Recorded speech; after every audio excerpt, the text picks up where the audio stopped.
You saw the inconsistency.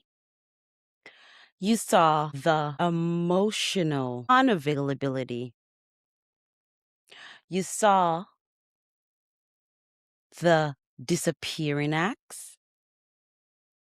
You saw the mixed signals.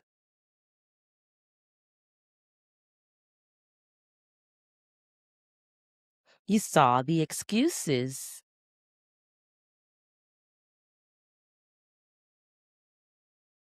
You saw the lack of effort.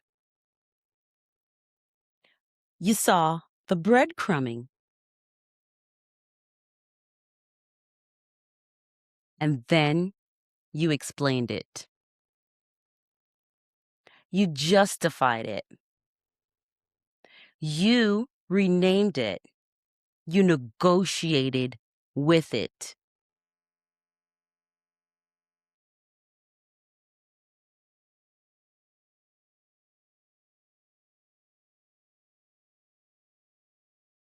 The problem was not that you missed the red flags.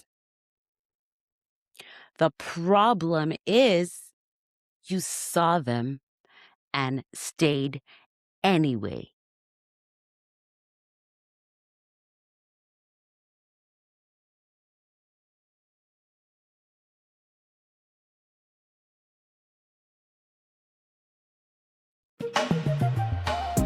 Scarfing.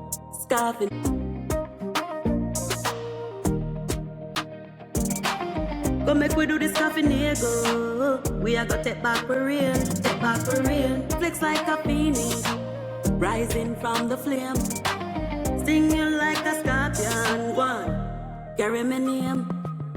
I sharp like an eagle. We see the trick in the game. Me integrate like a Tanga gun. Burn a fire for the lights and the shame. Go make we do this coffee nigga. We need to break every chain. But make we do this coffee nigga. We are gonna take back for real. Scarfing nigga. Break every chain. Scarfing nigga. Take back for real. Welcome back to SUITT Boot, where we stand up in truth, transformation, and we break out of trauma. Where we score finagle and break every chain and take back our reign. Now, the last time we were here, we talked about the chemistry of a woman with a father wound and a man with a mother wound. And we talked about what happens when the woman with that father wound and the man with that mother wound, they get together and they form what they think is chemistry. They form what they think is a bond and what they think is magical. Sometimes it is. Sometimes it's a pattern and a familiarity that we're used to from our past, that we were trained to think is love, that we were think to associate certain things with love that necessarily don't move us forward and don't support our interests. And let me tell you, judging from the messages and the comments about last week's episodes, I think the conversation hit a nerve. I've gotten instant messages, DMs about this episode. And let me tell you, I get it. A lot of people started realizing something the same way that I started to gradually realize something. Maybe I wasn't in love. Maybe these feelings that I was having, they weren't love. Maybe I was falling into familiarity. Like you've seen this before. Maybe in your childhood, maybe in your friendships, your professional relationships. It's a pattern. Now, if you saw the red flags, why did you stay? That's what we're going to talk about tonight. Why did you keep investing? Why did you keep hoping? Why did you keep explaining things? And why did we keep giving second chances?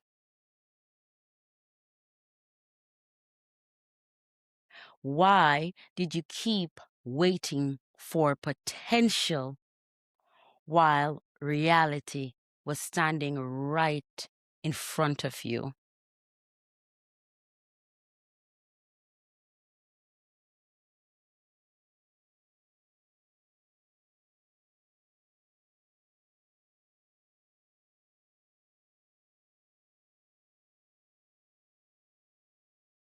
Because this is what I learned. Most people, they don't ignore red flags. They rename them. And let me tell you what are some of these red flags that we rename. Disrespect becomes stress. Neglect becomes I'm too busy. Emotional unavailability becomes independence. Breadcrumbs become potential. Control becomes protection. People pleasing becomes kindness. Self-abandonment, that becomes loyalty.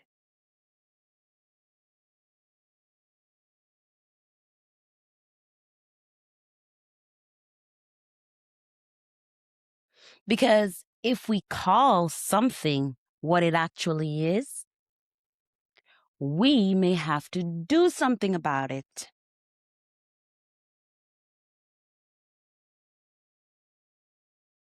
And that's uncomfortable.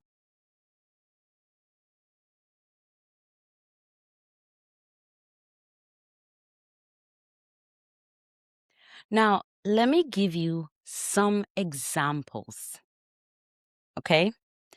Let's say, for example, he disappears for 3 days. And men, I'm not picking on you. Okay? No text, no call, no explanation. Then he comes back and he says, I've just been busy.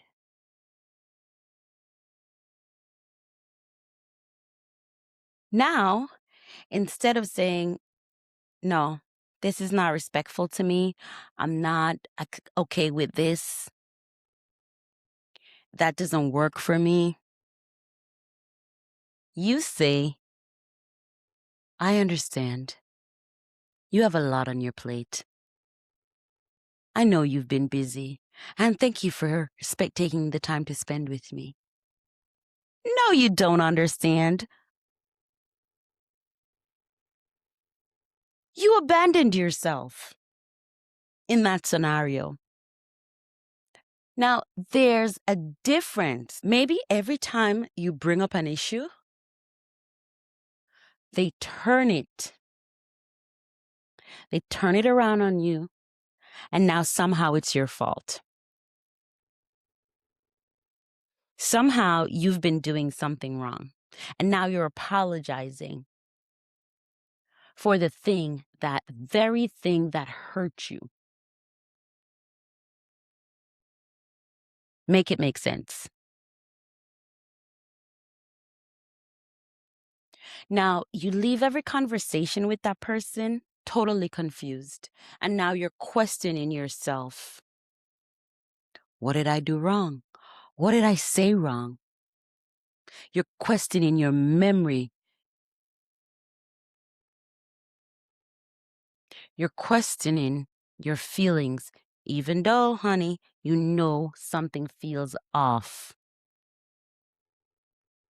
And instead of calling it manipulation, you tell yourself, maybe I am too sensitive.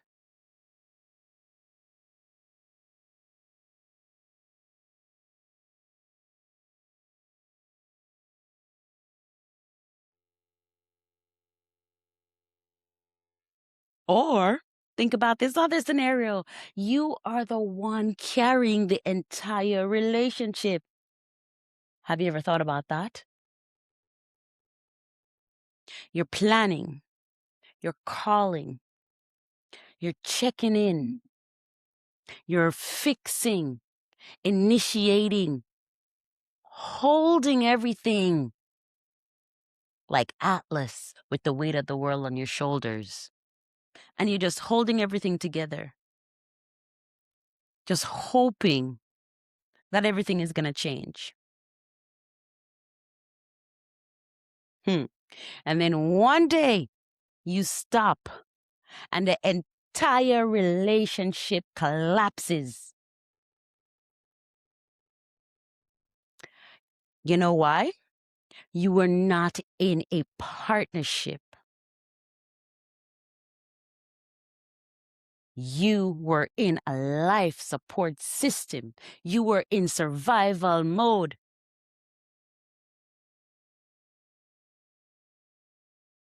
We don't ignore red flags. We rename them. And every time we rename these red flags, you're renaming the pattern. And the pattern, it survives. Now, let me just tell you, honey, the attorney in me, bing, bim. Now, let me put that attorney hat on, okay? So, because some of us, we have been conducting a whole kind of investigation into a relationship, a whole wrong kind of examination. Yep.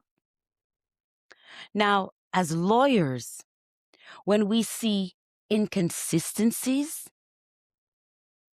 we're supposed to cross-examine. We're supposed to question further. We challenge, we verify, we test. But for some of us, when something seems off, we ain't cross-examining these red flags. Instead, we are directing them. We are letting them tell a story, tell their story, and we're helping them.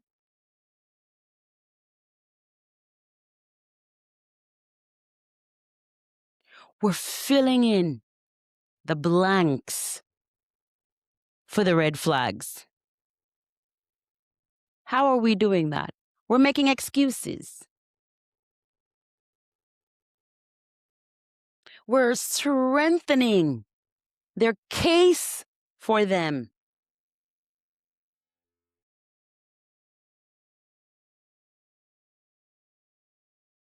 For example, he had a difficult childhood. She's been through a lot. She's very emotional.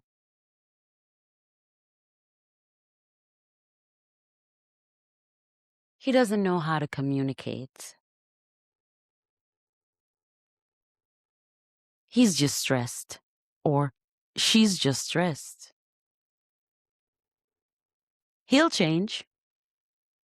She means well.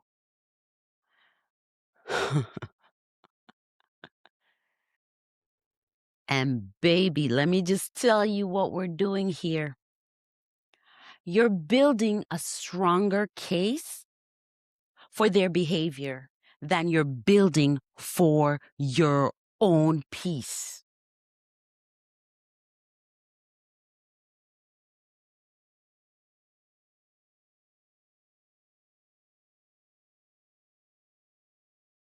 You are acting like opposing counsel against yourself. This is what losing yourself looks like. Now, let me just talk about the eagle in Scorfinagle, because you knew we were going to get there. We're going to Scorfinagle our way through life. And this is what it's about, because I'm putting this into perspective. Because right now, what we're talking about, this is eagle territory, insight, awareness, observation territory. So put your thinking caps on, baby. Because the eagle, it sees everything. The eagle sees the contradiction. The eagle sees the broken promises. The eagle sees the inconsistencies.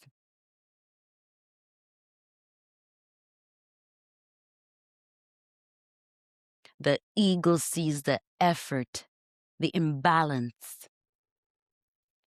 The eagle sees the emotional distance.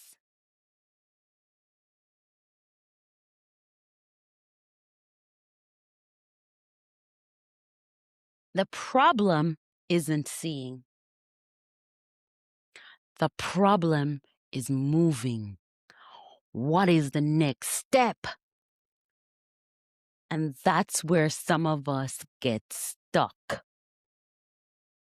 Some of y'all don't need more awareness. I certainly didn't. Don't need more awareness. I know what's up. You need more courage. Because let us be honest here. You already knew. I already knew. I saw the text. I felt the distance. I noticed the excuses. And so do you.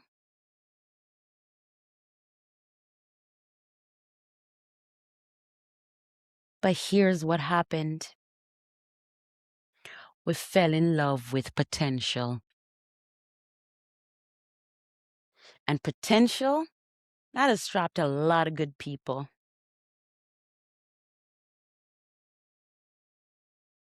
Because, honey, potential is seductive. Potential is hopeful. Potential is whispers.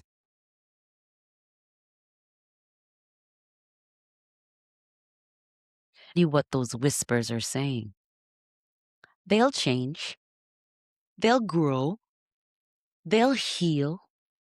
They'll become who I know that they can be.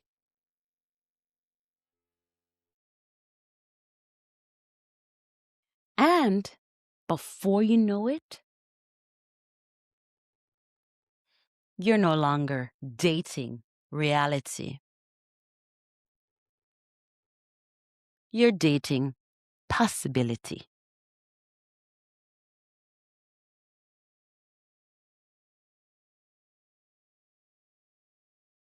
You are loving somebody for who they could become,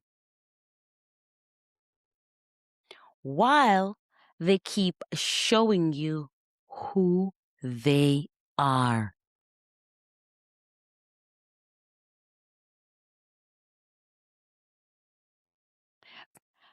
You fell in love with their future.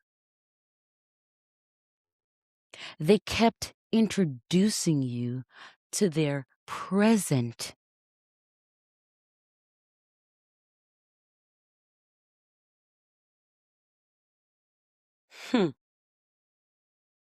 Now, let's just talk about this fantasy that a lot of us have. The rescue fantasy. And this is for us overfunctioners.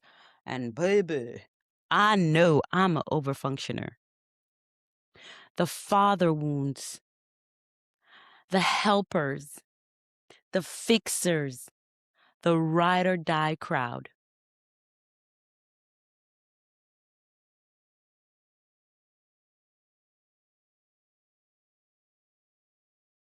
You think if I love them enough, if I support them enough, if I stay just enough, if I understand them enough, then you think eventually they'll transform.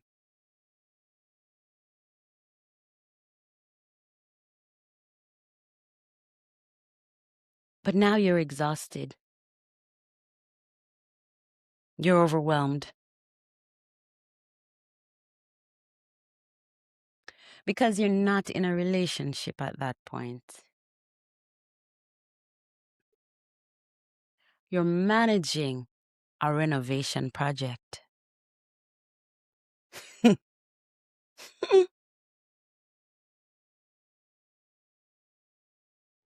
You're dating blueprints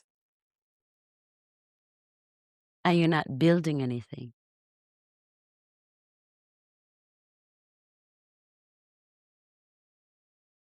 You in love with potential, not reality.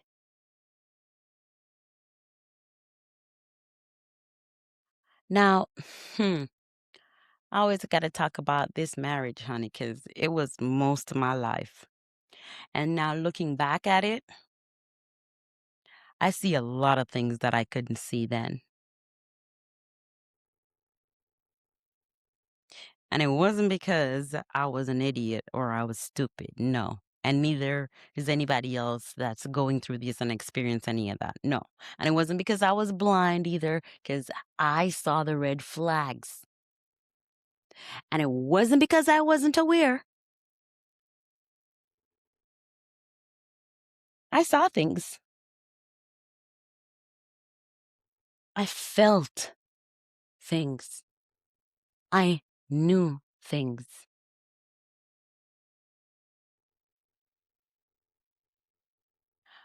I felt emotionally alone. I felt exhausted. I felt like I was carrying more than my share.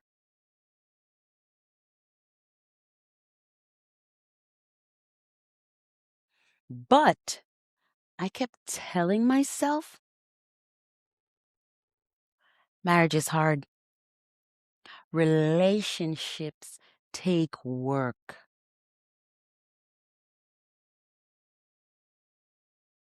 Nobody's perfect. And all of those things are true. Absolutely 100% true. But eventually, I had to ask myself, am I working on a relationship? Or am I working around a pattern?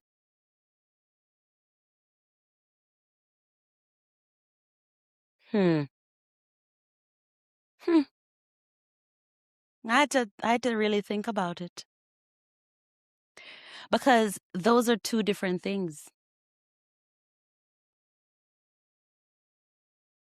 And let me tell you, that question changed everything. It changed everything for me. So here's the question.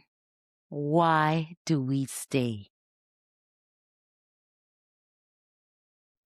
Familiarity? That feels safe. Because hope feels better than grief. So we cling to hope. Because letting go of the foolish feels like failure. Because we've already invested so much time. And we remember the good times.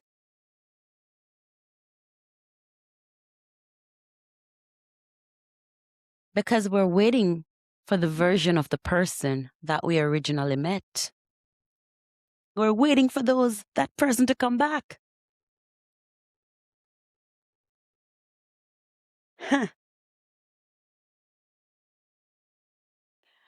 But here's what. Healing eventually asks a different question. And the question is not whether you love the person or not. Nah. But the question is this: does staying cost me myself?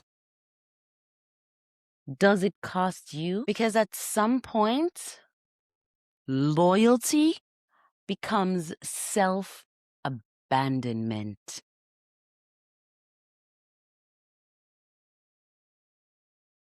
And that's a price that is too hard to pay.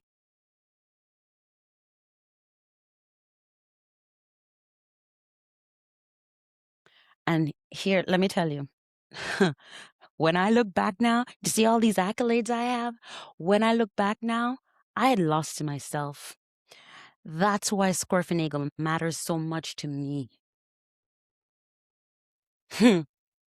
I had to find myself and take it back, take back my reign, take back my autonomy, because Squarfinagle isn't really about red flags. It's not really about relationships. It's not even about trauma. Baby, let me tell you, Squarfinagle is about autonomy. It's about sovereignty. It's about putting on the mask on the airplane on yourself first before you assist others. It's about taking back your reign. Because here's what shocked me. I didn't realize how much of myself I had really, really lost. Nobody wakes up one day and says, today I'm going to abandon myself. No, that's not how this happens. No. It happens slowly, gradually, piece by piece, crumb by crumb. One compromise, one excuse, one accommodation, one justification, one act at a time, one act of self-abandonment. And then one day, you wake up and then you realize you're still here.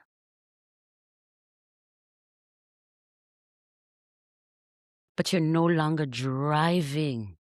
You're not in the driver's seat anymore. Somebody else is at the wheel. Somebody else's decisions are driving this.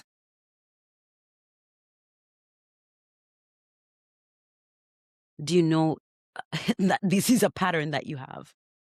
And let me tell you, that realization, boom, that hit me hard. Because I thought I was making my own choices. Come on, I'm a lawyer. I have a few degrees, please. I thought I was being understanding, I thought I could handle everything. I thought I was being loyal.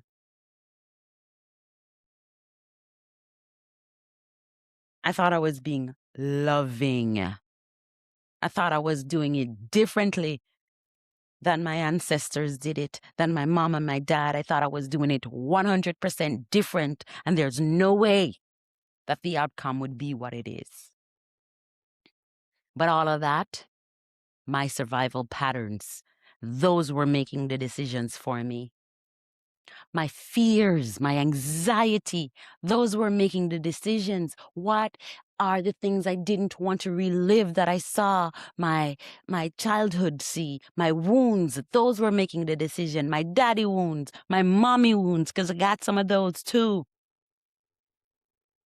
Those were driving me. Because I was saying, I don't want to be like so-and-so. I don't want to do that. I don't want to be that. And in that, my need for familiarity was making those decisions. Because if I'm choosing just because I want to do the opposite of what they did, is that your choice? Is that my decision? And if something else is making your decisions for you,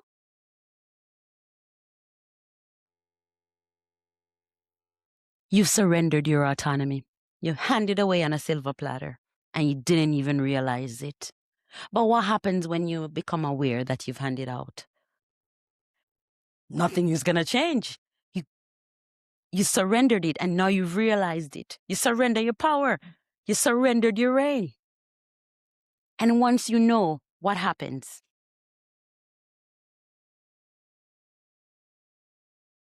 This is why I created this Scorfinagle. And this is what Scorfinagle asks.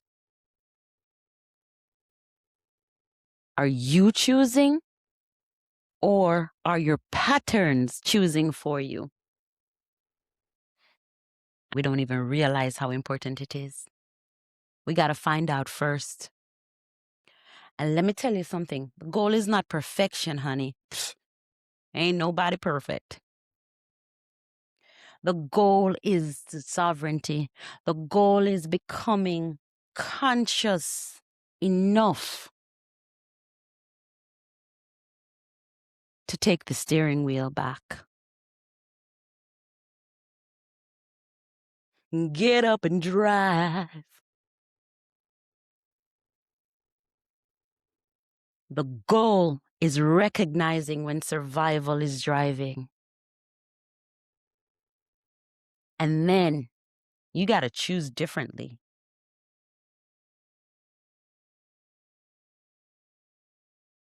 That is what taking your reign is all about.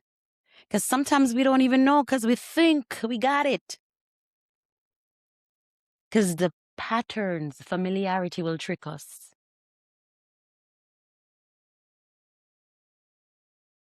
Now, the lesson is not spotting the red flags. The lesson is trusting yourself when you spot these red flags. Because the issue is not awareness. You saw it, honey. You know what's going on. You feel it, you see it.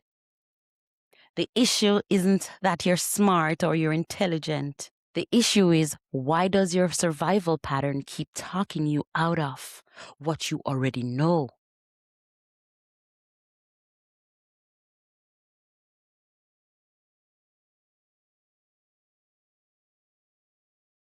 If this episode resonated with you, go to scorfinagle.com, SCORPHENEGLE.com, and I'm dropping it here. And take the journey from survival to sovereignty. Discover your pattern. And then you'll see the framework in action. And it's time to take the next step back to you. Because every single step you take is a step back to you. Thank you for watching SUITT and Boot. Standing up in truth, transformation, and breaking out of trauma. I am Tshai Wright, your host. And it's time to suit up, boot out, and take back your reign. Until next time.